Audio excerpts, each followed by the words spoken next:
So apparently ashwagandha actually stands for smell of a horse, but I like to interpret it as strength of a horse, given some of the literature and material that supports its use in your particular stack. Now, whilst claims that you might look like this particular image on screen here might be embellishing just a bit, there is some credence, as I prefaced, that there is a lot of utility to ashwagandha in your particular stack. So it has various different names. You might know ashwagandha by Indian ginseng or Withania somifera. I hope I'm pronouncing that right. But in Ayurvedic terms, because this is an Ayurvedic herb, it's been used for thousands and thousands of years. It's this yellow flowered Indian shrub, also considered the rasanya, which means longevity, it means vitality, it means holistic health. As I've said, has been used traditionally for thousands of years to address a wide range of different health concerns, including, and most prominently, stress, as we'll see by the literature, anxiety, fatigue, insomnia, inflammation, and various types of pain. Now, before I go any further, there is a common rebuttal to ashwagandha's use in your particular stack, and it comes from this idea of emotional numbness or blunting. So I have this particular post from this individual under Huberman Lab saying, for context, that this individual has never taken antidepressants in their life, but they imagine this is how it feels.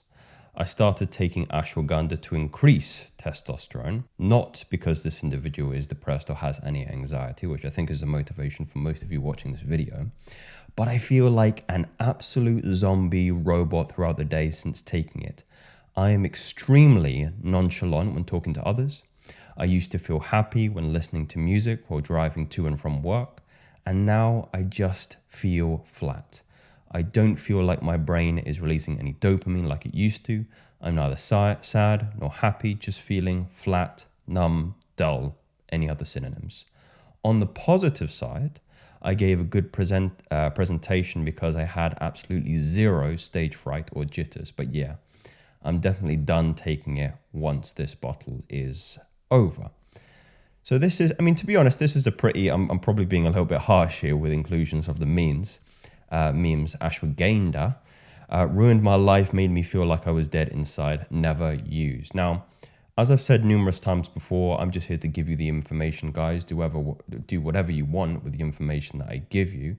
Leave your comments, similar to this individual here, about your personal experiences of it. This kind of side effect is one that I've heard many, many times from individuals taking ashwagandha.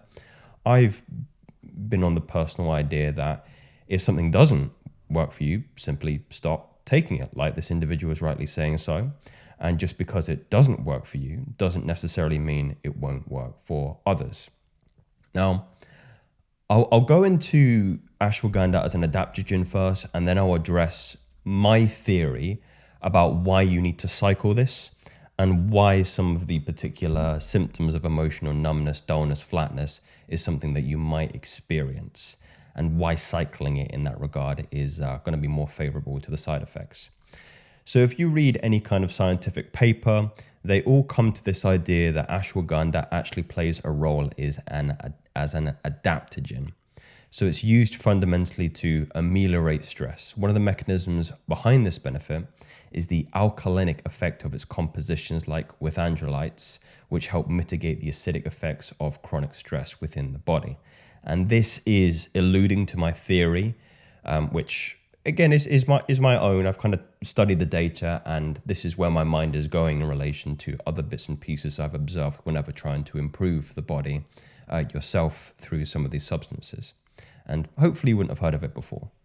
Another noteworthy medicinal property includes witherfrin A, known as an anti-inflammatory, antioxidant, immunomodulatory, anti-cancer, anti-stress, neuroprotective, and anti-angiogenic properties.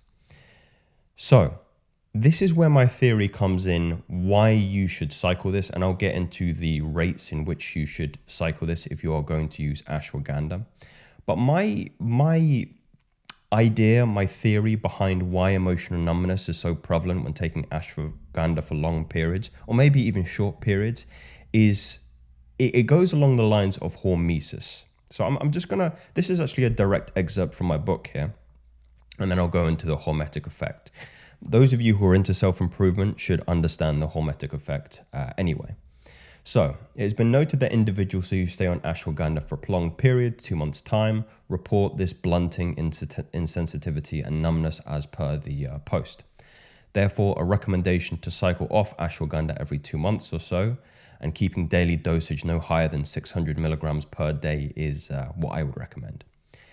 Many people will ask, why is this the case, Joseph? Because to be honest, they make things a little bit more complicated when you have to start tracking how long you've been on a particular supplement for, and having to cycle off, cycle on. It can make things a little bit more complicated than just taking, let's say, vitamin D every day. But you can draw the particular phenomenon that happens in ashwagandha is this idea of the phytochemicals and of it being a pesticide, really. So it's used to actually kill a lot of insects.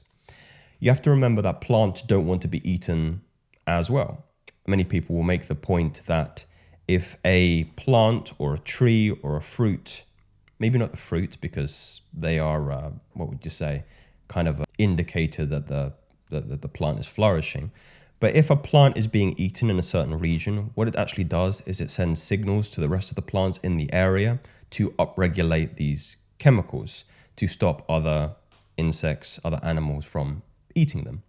So ingestion of ashwagandha therefore has a hormetic, not hermetic, that's Egyptian effect.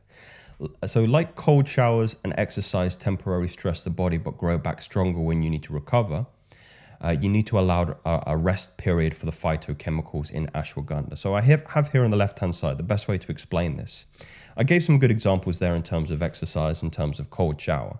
What actually happens is you stress the body. The body doesn't want to go into cold exposure. It doesn't want to go without food for a long period of time. It doesn't have to lift heavy things, really.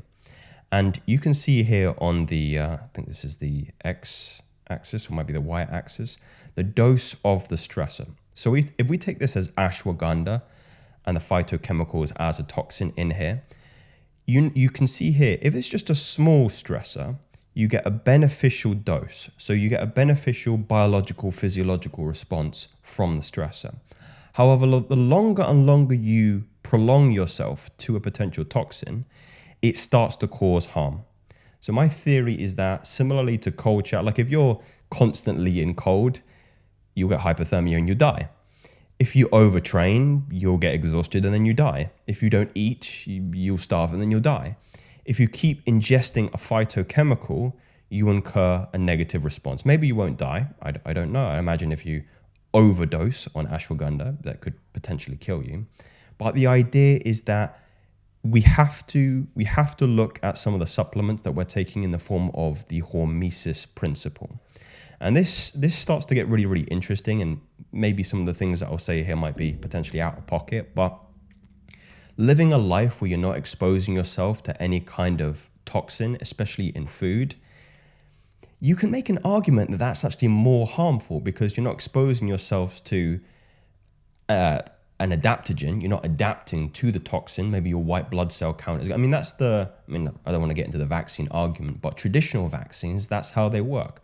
A traditional vaccine is a dead cell of a disease that's put into the body, and then the body is recognizing the components of the cell and creating white blood cells. So it's a weakened or dead form of the bacteria or disease, so you get the white blood cells, not any of this, I'm not going to go into the COVID crap, but this is the idea. It's hormesis. It's let me stress you a little bit so you can grow and develop yourself stronger. Similarly to ashwagandha, I wonder what you guys think of this theory. This is just something that having known hormesis and the hormetic effect quite comprehensively, this is something that I rationalize as to why that you would cycle ashwagandha. Now, the use in cases for ashwagandha are plentiful. It's actually been studied quite a bit. particularly for fertility, but also for muscle mass and fundamentally testosterone. So I'll go some of the fertility studies here first. I'm not going to go, I've just kind of taken the conclusions here, guys. If you want to read these in your own time, you've got this good study by Mohammed in 2010, improving semen quality by regulating the reproductive hormone levels and oxidative stress in seminal plasma of infertile males. And the conclusion of this particular study was that it effectively reduced this kind of stress, as well as decreased levels of oxidants and improved levels of diverse antioxidants. Moreover, levels of T, luteinizing hormone, follicle stimulating hormone, good indicators of semen quality, were also reversed in infertile subjects after treatment. So if fertility is an issue for you, if that's a concern of yours, ashwagandha seems like it has some data supporting it. Another study here done by this individual, Abbas et al., improved semen quality in stress-related male fertility. So in 2009, researchers examined 60 men who were experiencing infertility. Among them, 20 were dealing with significant psychological stress. And this is where you can see ashwagandha having its primary benefit as it mitigates stress. Another 20 were smokers, and the remaining 20 had infertility without any identifiable cause. These participants were administered with a daily dose of 5 grams of ashwagandha. 3 months later, all groups, particularly those facing high levels of stress, showed enhancements in testosterone levels and sperm quality. Remarkably, by the end of the 3-month trial, 8 partners of the participants had conceived. That's quite remarkable. And then last but not least, we have muscle mass and testosterone.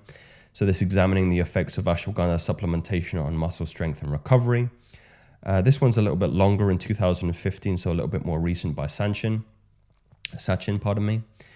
So 57 men with limited weight training experienced a double-blind placebo-controlled trial. Participants were divided into 2 groups. One of them 300 milligrams of ashwagandha and the other a placebo. Both underwent 8 weeks of resistance training. Results revealed that the men who received ashwagandha experienced a significantly greater increase in testosterone levels compared to those in the placebo group. Specifically, their testosterone levels rose by 96.2 nanograms per deciliter, and the placebo only 18. So, I mean, how do you want to quantify that? 5 times, five times more likely to, 5 times the testosterone levels have increased in the control group. It's important to note that adult males' testosterone levels range between 280 and 1,100 nanograms per deciliter. So the study concludes that ashwagandha supplementation is associated with significant increase in muscle mass strength, and suggests that ashwagandha supplementation may be used in conjunction with a resistance training program. So guys, while this outcome might seem a little bit ridiculous, and maybe I am embellishing here, of course, as a marketing ploy, I'll be honest with you, there does seem to be some credence, especially in the fertility aspect of ashwagandha, the semen quality, and fundamentally having children, and testosterone, luteinizing hormone, follicle stimulating hormone going up as per these 3 studies. Again, I'm interested to get your take on whether or not I'm barking up the wrong tree in regards to this hormetic quality. But it's true of all the self-improvement habits that we do, guys. We're always invoking this really interesting phenomenon of hormesis to incur a benefit and fundamentally increase our testosterone, our quality of life, and upregulate our masculine gene expression. These are not theories, these are facts. Speak soon.